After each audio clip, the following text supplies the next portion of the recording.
بسم اللہ الرحمن الرحیم۔ السلام علیکم ورحمۃ اللہ وبرکاتہ۔ محترم ناظرین سامعین، فن عملیات کے اندر آیت الکرسی کثیر الاستعمال ہے، بہت زیادہ استعمال ہوتی ہے۔ عاملین حضرات بھی اس کو پڑھتے ہیں اور مریض حضرات بھی اس کو پڑھتے ہیں۔ تو آج ہم سیکھیں گے کہ ہم صحیح طریقے سے آیت الکرسی کو کیسے پڑھ سکتے ہیں۔ کافی سارے لوگ جو عامل نہیں ہوتے، قرآن پڑھے ہوئے نہیں ہوتے ہیں، تو وہ جب ہمیں آیت الکرسی سناتے ہیں تو وہ کافی غلطیاں کر جاتے ہیں۔ تو ان غلطیوں کی میں نشاندہی کر دوں گا، آپ کو آیت الکرسی صحیح طریقے سے پڑھنا آج میں سکھاؤں گا۔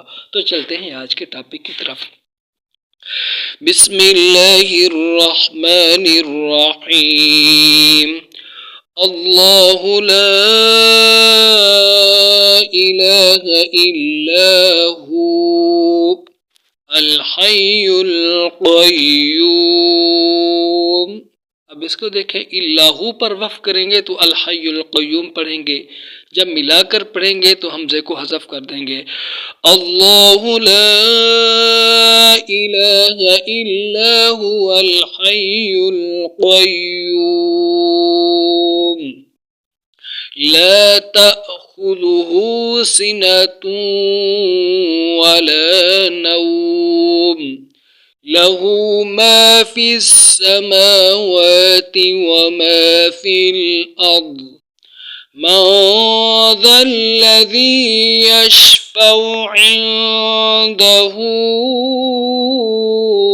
إلا بإذنه يعلم ما بين أيديهم وما خلفهم ولا يحيطون بشيء من علمه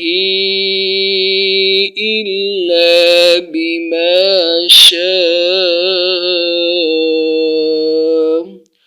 وسع كرسيه السماوات والأرض ولا يؤوده حفظهما وهو العلي العظيم۔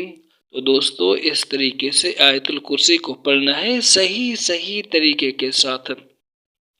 اکثر لوگ یہاں بھی غلطی کر جاتے ہیں، ولا یؤودہ کو پڑھتے ہیں ولا یؤدہ۔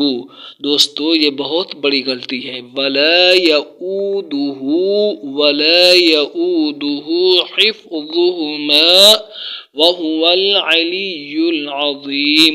تو اس طریقے سے صحیح آیت الکرسی کو پڑھنا چاہیے، اس میں کسی قسم کی دوستو کوئی بھی غلطی نہیں آنی چاہیے، نہ زبر کی غلطی ہو، نہ زیر کی، نہ پیش کی، بالکل حروفات کو صحیح انداز میں صحیح اٹکل کے ساتھ پڑھنا چاہیے۔ اللہ رب العالمین آسانیاں پیدا فرمائے۔ السلام علیکم ورحمۃ اللہ۔